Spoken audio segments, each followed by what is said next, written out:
What is up, Insaners, and welcome to another video of the Fantasy Premier League 2021-22 season. In this one, guys, we'll talk about the best teams and players to target from Game Week 8 to 13. This should help you decide what players to get for the upcoming game weeks, guys. It's going to be a very important one. Now, before we start, make sure you hit the like button. You can also consider subscribing if you're new around here. So we'll start with the first team today, and we're talking about Arsenal. Now guys, Arsenal had a very poor start to the season. They were really struggling and a lot of people were shocked by how they were performing, but they've now improved a bit. They've shown decent attacking potency as well as keeping a few clean sheets, and there are a few options that we can target from the Arsenal team. When we talk about the fixtures, guys, they have Palace at home in the next game. Then there's Villa, Leicester, Watford, Liverpool and Newcastle. So overall, it's a decent run of fixtures which you can target and get in a couple of players.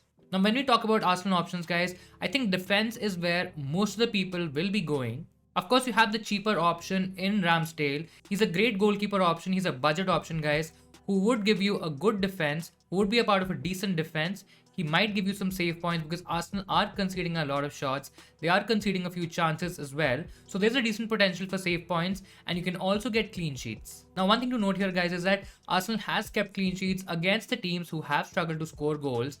And against the stronger teams, we don't really know how they'll turn up. But I still feel it's worth the risk, it's worth the shot, and I would be going for Ramsdale over any other keeper options. There's also keeping in mind that there is Sanchez from Brighton as well, guys. They are a decent defense. We know that Brighton do keep some clean sheets, and this season as well, they are showing some decent defensive performances. Overall, I think it's a pretty close one, guys, but if I want to differentiate, I think Ramsdale would be the option to go for. Now, if you want to add up to Ramsdale, or if you don't want to go for Ramsdale and you want to target the Arsenal defense, there are options like Tierney and White that you can go for as well. Now, Tierney, guys, he would give you some attacking potential. He would be bombing forward a lot. He would be creating chances. He'll also be crossing the ball a lot. So you have assist potential from him. Plus, I think because of his attacking creativity and his attacking movement, there's a good chance that he will also come in the bonus points, and that would give you some decent points. Ben White, on the other hand, guys, yes, he's cheaper. So if you are very tight on budget, I think you can go ahead with him. But do keep in mind, guys, that you won't be getting any attacking threat from the likes of Ben White, and he's probably just there to give you the clean sheet points. If you're okay with that, maybe even a couple of bonus points here and there, I think Ben White is a decent option. But if you can spare that additional 0.4, 0.5 million price, guys, I think Tierney is well worth it, and you can easily have him in your team. Most game weeks, guys, you will definitely play him, and I think he's a decent option. Now, this was a defense, guys. Now, coming to their attack, I think there are a couple of decent picks here as well. You have Saka, guys, who's the highest scoring midfielder for Arsenal right now at 29 points. He's also around the 6.3 million price range. So definitely he's not very cheap, but I still feel he would come in the budget category. I think he's the most nailed on Arsenal attacker, guys. I think apart from Aubameyang, he definitely starts most game for Arsenal, considering that he's fit and he can play the 90 minutes. If I had to choose one option, guys, I would definitely choose Saka over any other options. Now, coming to some other options, you have the likes of Smith Rowe and Odegaard as well. I don't think so, guys. Smith Rowe is a 100% starter for Arsenal in all games. I think there is potential for the likes of Pepe to come in and take some minutes off Smith Rowe. And if that happens, guys, you will lose out on points, you will lose out on minutes from an Arsenal attacker, and you definitely don't want that. You want a player who plays the majority minutes. I think Saka gives you that guarantee. On the other hand, guys, if you're looking to squeeze in a cheap player and you want to target the Arsenal attack and you're probably okay benching him for most weeks, I think Smith Rowe is also a decent option. Yes, he's only 5.3 million, so you are saving some money. And if you can accommodate some premium picks in defense or maybe even attack, I think he's an okay option to get in your team. I would probably look at Odegaard, guys, because I know that he will be running Arsenal's play. He will be creating a lot of chances. But because of his positioning, because of the way he plays, I don't think so he'll be translating those chances into FPL points. And for that reason, I think Saka and Smith Rowe are better picks. I'm not looking at any other options in their midfield, guys, because you have the likes of Pepe, who would be getting some minutes, but you can't really guarantee a lot more than that. I don't think so right now. Pepe is a 90-minute player, and of course he's a lot more expensive than the likes of Saka, Smith Rowe and Odegaard, and I think those three are the preferred picks, with Saka being the standout option. Among forwards, guys, you have the likes of Aubameyang, who's now less than 10 million. I still feel he's cheap. Yes, he's a cheap alternative to Vardy as well, but I think they're better picks, they're better players to target in that price range, or maybe even slightly higher. And I think having Aubameyang in your team might take up a forward spot, which is very crucial right now. Yes, he could be a differential pick, guys, but I still don't feel he's going to score all the goals for Arsenal. I think the goals could be shared across midfield as well, and that is why the midfield picks are a better option. Now let's talk about Chelsea, guys. This is a very important team. These are probably title contenders, and you would want to have those Chelsea players in your team and try to take advantage with double up and triple ups from them. Chelsea have a decent amount of fixtures, guys. They're playing Brentford away, then they have Norwich, Newcastle, Burnley, and Leicester. Leicester specifically, guys, they've not looked very strong defensively, and that could also be an easy fixture, guys. Yes, Man United in Game Week 13 is not optimal, but I think the run before that screams of FPL points, guys. You have to get some Chelsea players, and let's look at some options now. Yes, you have a hell lot of options from their defense, guys. You have Azpilicueta, you have Rudiger, you also have the likes of James and Chilwell, who will be getting some minutes as well. I've not really considered Alonso because I think there's going to be a lot of rotation between Alonso and Chilwell, and right now we are not very confident in terms of who's going to get those 90 minutes. Guys, there could be a case that Chilwell gets the easier games. It could also be a case where Alonso and Chilwell share the next few games, or maybe even Alonso plays majority of it. It's very tricky to predict that, guys, and I think it's better to stay off from both of them and target the likes of Rudiger or even Azpilicueta, who are probably nail starters in the Chelsea defense. Guys, we've already discussed this in our earlier video that Rudiger will give you safety in terms of starts, but he doesn't give you a lot of attacking threat. Yes, he can still score a goal from a set piece, guys, but I still feel if you are looking at a cheaper option, if you are looking at a set player who's gonna give you 90 minutes more often than not, I think Rudiger has to be the pick. He's slightly cheaper than Azpilicueta. Again, Azpilicueta is someone who really did well in the last game, guys, against Southampton, but I don't think so that's gonna continue, especially if the likes of Reece James returns in the Chelsea lineup. I think James, guys, when he's fit, he starts in that Chelsea team, and because of that, Azpilicueta might move to the right centre-back spot or maybe even out of the playing 11. For that reason, guys, yes, Azpilicueta is safe. He's still a lot safer than the likes of Chilwell or even Alonso, but I still feel he's a little expensive. And if you're targeting one player and only one player, Rudiger has to be the pick. I think when it comes to the second option, let's say if you want to double up on the Chelsea defense, then you can probably look at the likes of Azpilicueta if you want to go a bit safer, or maybe Reece James when he returns as an explosive option who has a great attacking upside and he'll give you those attacking returns in your team. So if I'm going for one pick, guys, I'll definitely go for Rudiger. If I'm going for two picks, the first pick would be Rudiger and the second pick could be between Azpilicueta and Reece James, again depending on which direction you want to go and what kind of an FPL player you are. Coming to the attack, guys, and I think this is also a place where you can take a lot of advantage. Yes, you have the likes of Lukaku. I think a lot of people would be having Lukaku in their teams, and a lot of them would also be captaining him for the majority of the coming games. So I think that is where you don't kind of differentiate. You probably can differentiate if you can get a second Chelsea attacker, and this is where things get really interesting, guys. Now we know that Chelsea doesn't have a lot of attacking options. I mean, they do have attacking options, but they don't have a lot of viable FPL options. And I think the safest option that you could go for is Mason Mount, who could give you some decent points in the coming games. I think, guys, when he's fit, he definitely plays in that Chelsea lineup. I think he makes the Chelsea team a lot stronger, and you could get some decent points from him as well. Yes, he's not an explosive player. He might not give you 10-15 pointer hauls, but he can still tick along very nicely, giving you an assist, giving you some bonus points, maybe even scoring a goal in a few game weeks, and then probably giving you 7-8 points week on week. With the value that he's providing, guys, I think he's a decent option. Yes, he's still a bit risky because he's not been on a consistent run so far. He's only played around 330 minutes, guys, and he's also not gotten a lot of points, but he still could be an option going forward. Guys, the other options like Kovacic, Jorginho, Pulisic, or maybe even Ziyech, these are not options. When we're talking about the likes of Havertz, guys, I don't think so these are options right now. And there's better value, there are better players to target from some other teams. So if you want to go for two Chelsea attackers, I think Lukaku and Mount are the standout options. I think Lukaku is a pretty much no-brainer.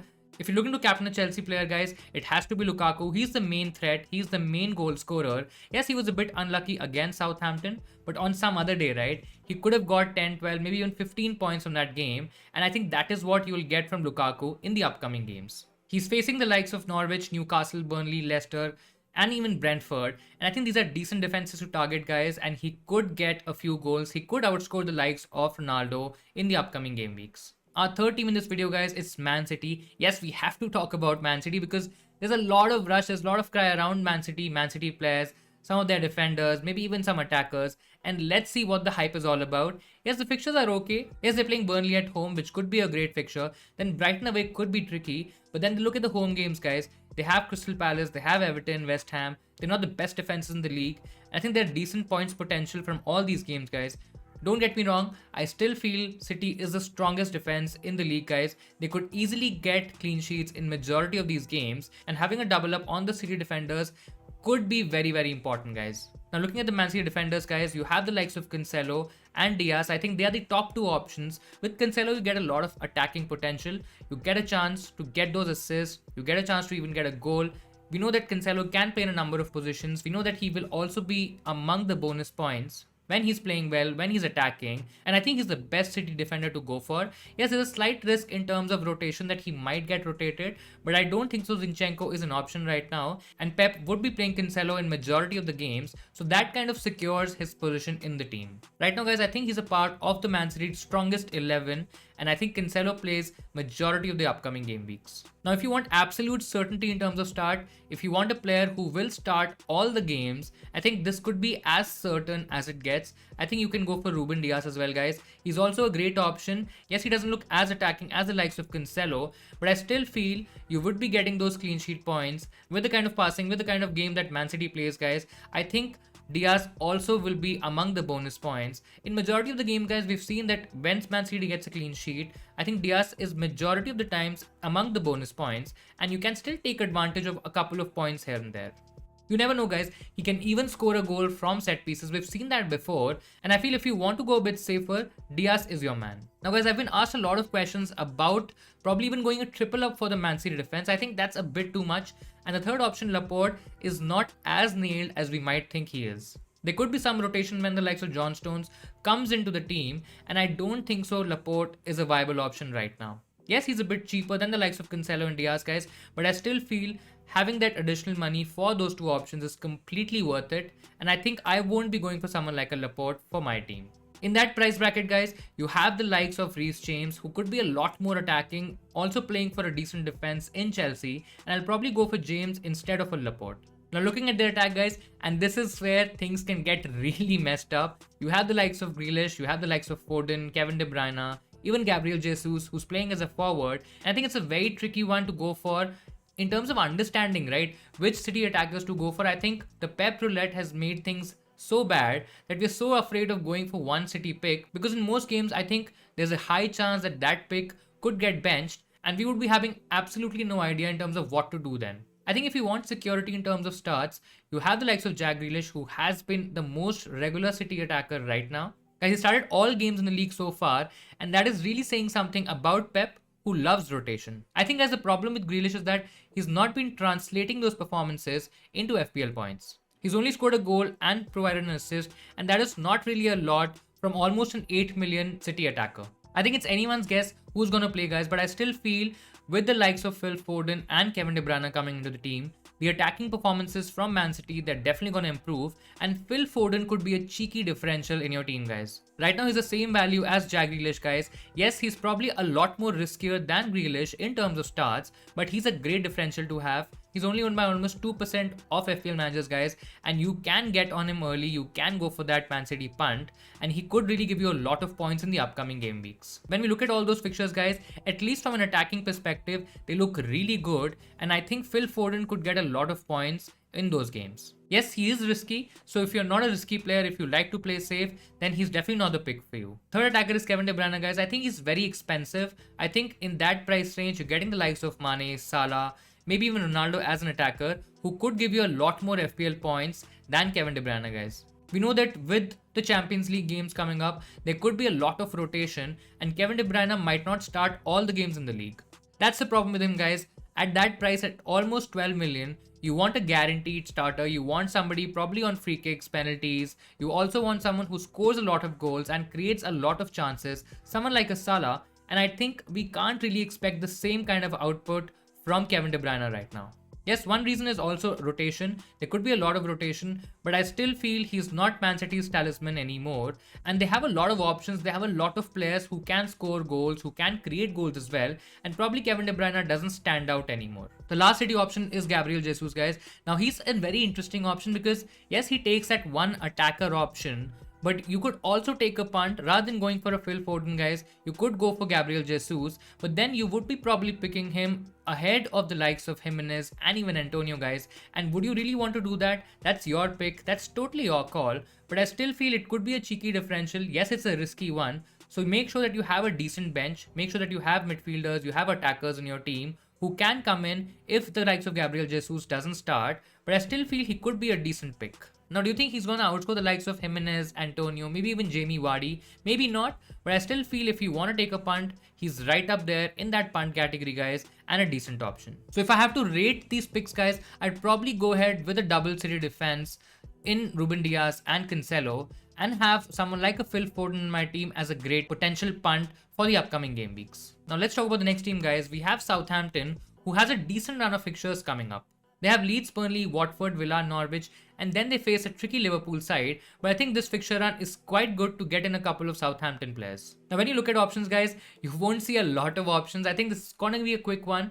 This is not going to take a lot of time. You have three options in my opinion. You have Alex McCarthy in goal, who could give you some decent save points, who could give you some decent hauls in the upcoming game weeks. Maybe there are even a couple of clean sheets in there. And if that's the possibility, guys, I think McCarthy could also be among bonus points. If you want to go for some attacking options, guys, then you have the likes of Livramento, who is a very cheap option, who's a very cheap defender, guys. He's probably the best, cheapest defender in the game right now. But is he nailed? Maybe, maybe not. We can't really say that for sure, guys, but I still feel if he continues to start majority of those games for Southampton, I think he's going to be a great option. We know that he's attacking. We know that he can give you penalties. He can give you assists as well. He can put in balls. He can put in crosses. Yes, there is a good chance that he can get an attacking return as well, guys. So I think if you are looking at a cheap option, if you are looking at a fifth defender, you still might not play him for majority of the weeks, but it's always good to have a great cover who could be as attacking as Livramento, guys. Now, you could compare him to the likes of Duffy as well, guys. If you look at the long-term fixtures,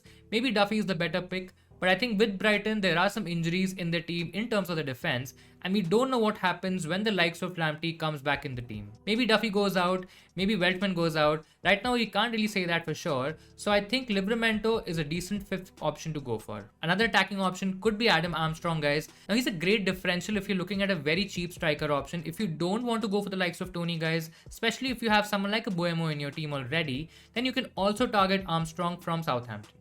This is the case, guys, if you are looking at a very cheap option, if you're looking at a very cheap striker. He's of course better than playing a 4.5 million striker in your team who might not play, who might not start for majority of the games. And Armstrong with those fixtures, guys, and playing weak defenses in Leeds, Burnley, and even Norwich, I think there are goals for the same strikers there, guys. Now, he's of course facing some stiff competition from a couple of Wolves attackers, and we'll talk about Wolves next. The fixtures have been there, guys. The fixtures have been there for Wolves to do well in terms of attack and defense as well.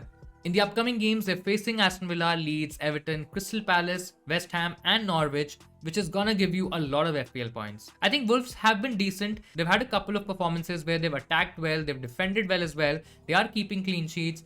I think the whole team is kind of ticking really well right now. If you're looking at defensive options, guys, you have the likes of Sa, who is a 5 million goalkeeper, but I still feel there is decent value in getting someone like a Sa, guys. Now, a lot of people like to play with two rotating keepers or like to play with an expensive keeper, and if you're one of those, I think Sa is still a decent option to go for. Me personally, I don't like the idea of playing with a 5 million goalkeeper or even more, so that's why I like to go cheap, I like to go budget in the goalkeeping position. I think Sa is a decent option to go for, and he could give you some decent clean sheet potential. Now again, if you want to attack with the Wolves defense, guys, you have someone like a Marcel or even Semedo who could give you better attacking returns. Now, Marcel has performed decently. He's given you assists. He's given you creative potential as well, guys.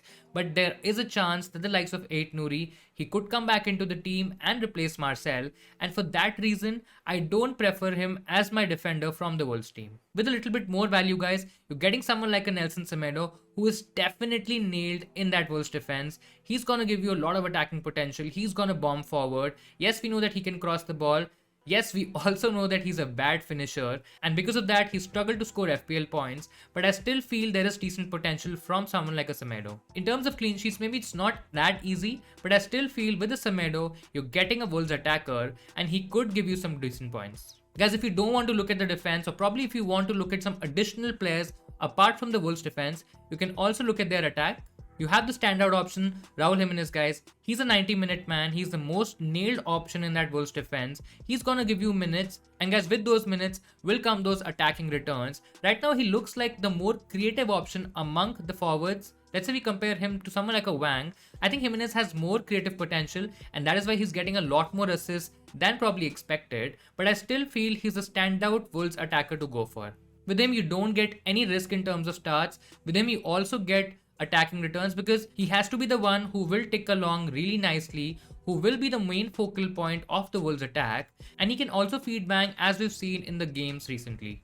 Now the second option is very interesting, guys. If you want to go a bit differential, if you want to go a bit tasty, a bit cheeky, yes, you have Wang. He has been getting some decent minutes in the last few games, guys. But can you really depend on him? Can you really trust him to start most weeks, or maybe feature for more than 45 minutes, maybe even 60 minutes for majority weeks? Maybe not. But right now what we're seeing that he can score goals, he has the potential.